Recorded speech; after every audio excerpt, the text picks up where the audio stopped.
Acclaimed American director Ramin Bahrani, it might appear, was fated to adapt Aravind Adiga's The White Tiger into a movie. Adiga and Bahrani have been friends since their undergraduate days in New York City in the mid-1990s. When Adiga's searing debut novel appeared in 2008, it was dedicated to Bahrani. Adiga is thanked in the credits of many of Bahrani's films, which include Man Pushcart, Chop Shop, Goodbye Solo and 99 Homes. A decade later, the director is working on a film adaptation of the Booker Prize winner for Netflix. "We were undergraduate students together at Columbia University, and our friendship has somehow lasted from then until now," Bahrani told Scroll.in in a phone interview from New York City. "He has always been generous in hearing my ideas, and he has been kind enough to read almost all my screenplays. He is one of the warmest people I know." Friendship isn't the only factor to have worked in Bahrani's favor.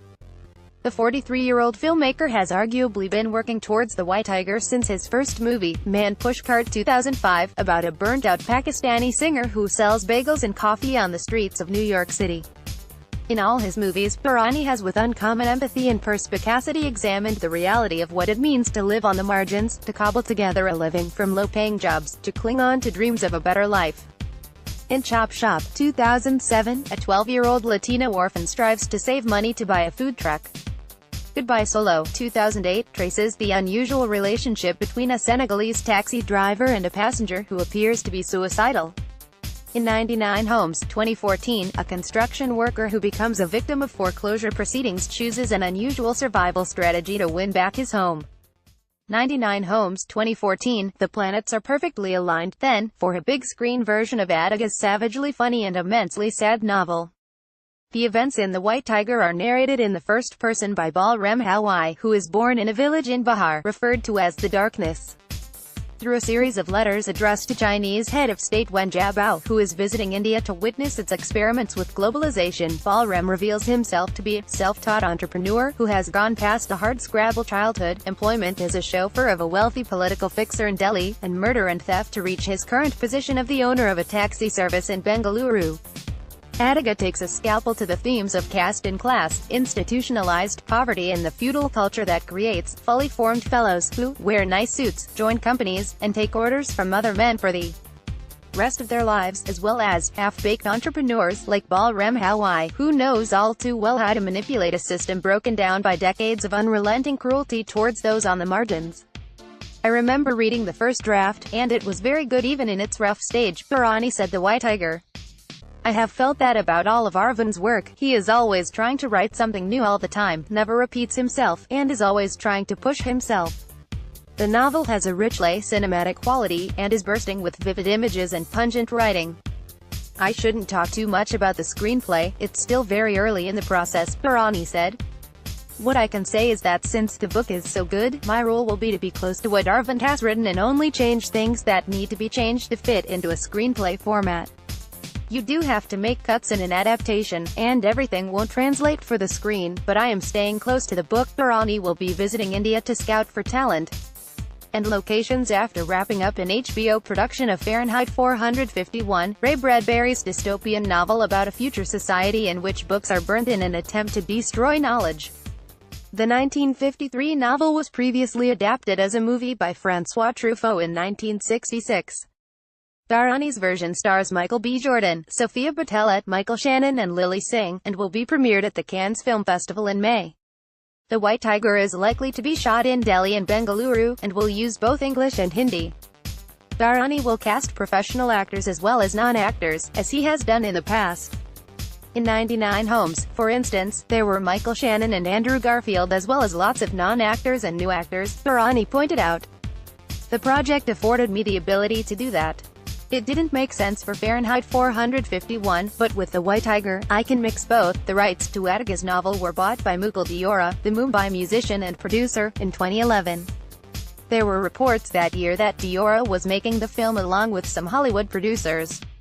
"When the book first came out, it didn't seem to be the right time to do it," Bahrani said. "I started discussing a possible film 2 years. I had been looking at the rights and getting in touch with the rights holders. It all worked out finally with Netflix coming on board." In addition to The White Tiger, Netflix is also producing a series based on Adiga's 2016 cricket-themed novel Selection Day.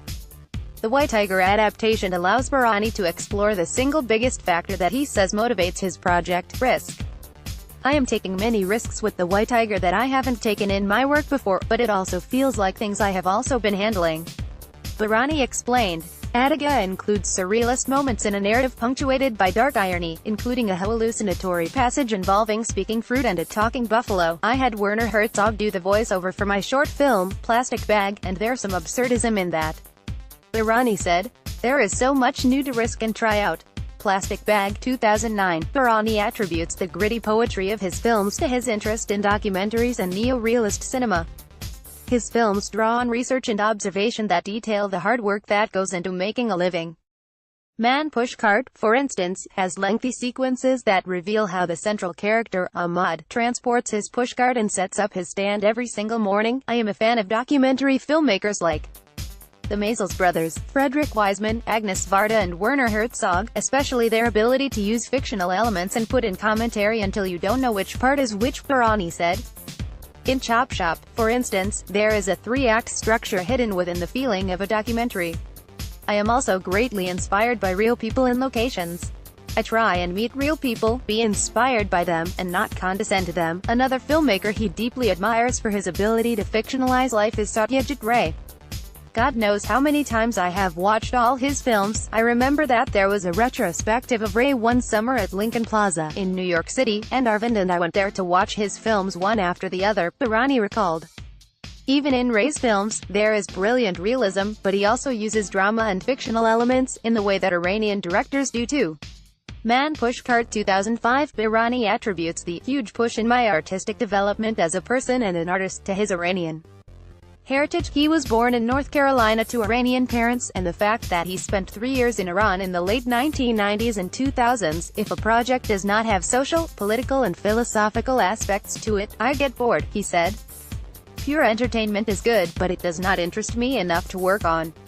He says he shares this interest in a layered perspective with Adiga's novels and short stories. You see this in every novel Aravind has ever written. They have deep meaning, and they are also entertaining. With Netflix as a producer, the White Tiger might travel more widely across the world than some of Bahrani's previous films, which have been largely independently funded and showcased at festivals before being distributed in the United States of America. Funding is never easy in our business. Look at the great filmmakers like Robert Bresson and Akira Kurosawa, who have been banished because of funding problems, Bahrani pointed out.